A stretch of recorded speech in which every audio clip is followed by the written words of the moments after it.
Look at your cat right now. Yes, that fluffy, judgmental ball of fur sleeping 18 hours a day on your expensive couch.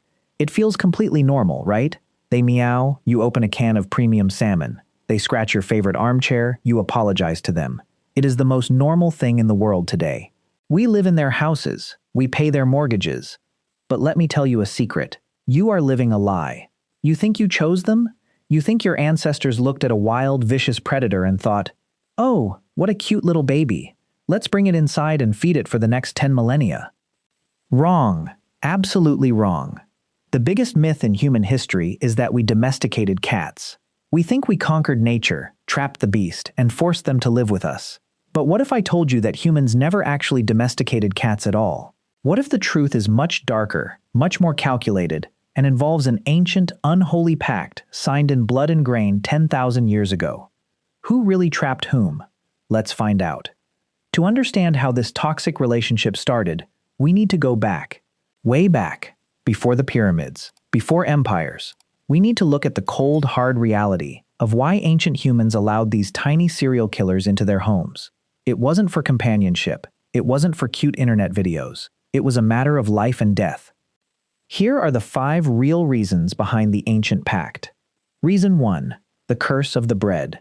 10,000 years ago, in a region called the Fertile Crescent, humans made a radical choice.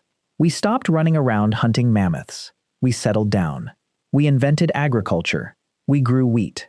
We grew barley. And what happens when you pile up tons of delicious golden grain in one place? You invite an army of millions of mice and rats. It was a biblical plague. They ate the food. They spread disease. Humans were facing starvation because of tiny rodents. We were completely helpless. We needed a weapon, a specialized, ruthless, unstoppable weapon. Enter the cat. Reason 2. The perfect biological weapon. Why didn't we use dogs to guard the grain? Dogs are great. Dogs are loyal. But dogs are loud. Dogs need training. Dogs eat your own food. Cats? Cats are different. A cat is a masterpiece of evolution. Look at their skeleton. It's pure spring and muscle. Look at their ears. They can hear a mouse step on a leaf from 30 feet away. They don't need your commands. They don't want your praise. They just want to kill. For ancient humans, the cat wasn't a pet. It was an autonomous drone, a biological security system that required zero maintenance and zero battery. Reason 3. The ghost protocol. Have you ever wondered why your cat operates at 3 a.m.? Why they sprint across the room at midnight for no reason? Ancient humans noticed this too. Rodents are nocturnal. They destroy your crops under the cover of darkness. Humans are blind in the dark. We are useless at night.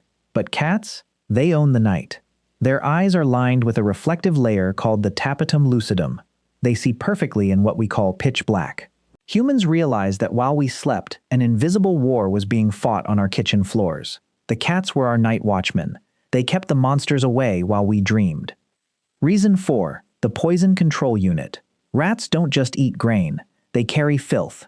In the ancient world, a single rat bite could wipe out an entire village through infection or plague.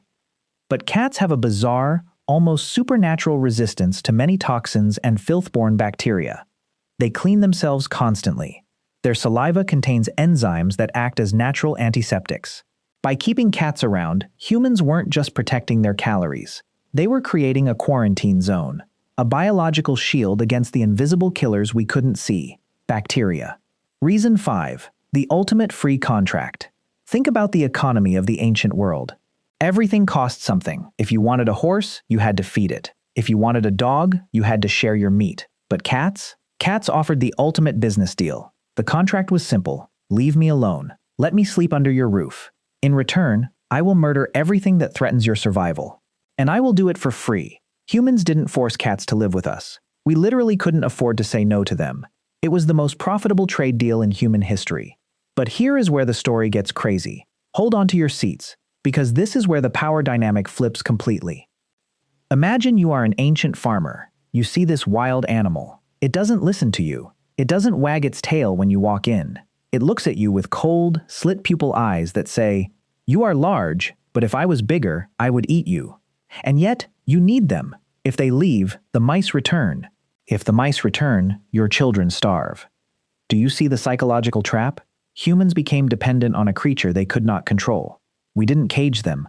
We couldn't lock them up. If you lock a wild cat in a cage, it doesn't hunt mice. It just tries to rip your face off. To make the pact work, humans had to grant cats something they never gave to any other animal on Earth: absolute freedom. We allowed them to walk through our walls. We allowed them to come and go as they pleased. We tolerated their arrogance.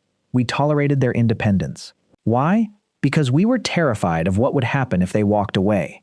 Humans built civilization, built cities, built empires, but we built them on the backs of tiny, furry mercenaries who didn't care about our laws, our gods, or our rulers.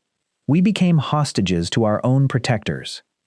You might think this is just a dramatic story. You might think I'm exaggerating for the views. But let's look at the hard science. Let's look at the data that blew the minds of geneticists in the 21st century. How do we know all of this? In 2007, a groundbreaking genetic study was published in the prestigious journal Science. A geneticist named Carlos A. Driscoll and his team analyzed the mitochondrial DNA of 979 cats from all over the world. They wanted to find the mother of all cats. They wanted to know where the domestic cat came from. And what did they find? A massive plot twist. Every single domestic cat alive today, from your neighbor's Persian to the stray alley cat outside your apartment, shares a single identical DNA origin. They all trace back to one specific wild subspecies, Felis sylvestris libica, the Near Eastern wildcat. And when did this DNA split happen? Exactly 10,000 years ago, right in the Fertile Crescent, right when humans started farming. The genetics proved it. Cats didn't change because we bred them. They changed themselves to fit into our world. It gets even better. In 2017, another massive study published in Nature Ecology and Evolution confirmed the mechanism. It's called self-domestication through the commensal pathway. Do you know what that means in plain English? It means cats domesticated us.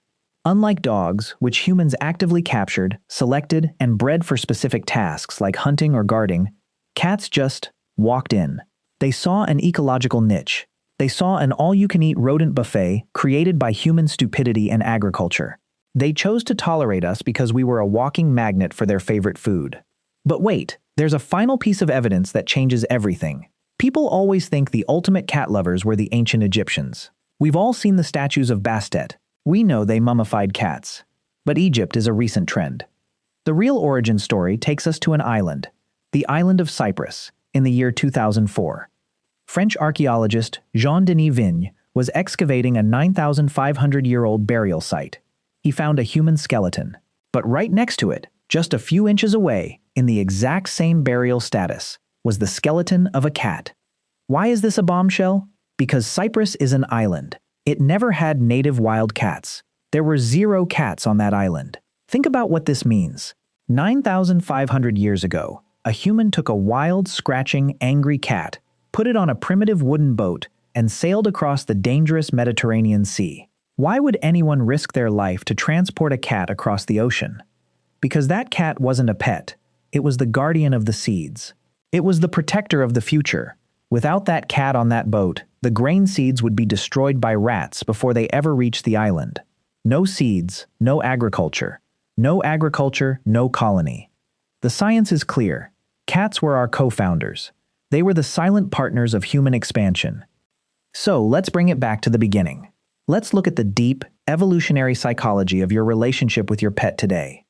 When your cat looks at you and meows, they aren't using a language they use with other cats. Adult cats don't meow at each other. They only meow at humans. They developed a specific frequency that mimics the cry of a human baby. They hacked our brains. They triggered our primitive hunting and gathering instincts to take care of them. We think we are the masters of the world. We think we conquered the planet. But look at the evidence. We live in a bizarre evolutionary experiment.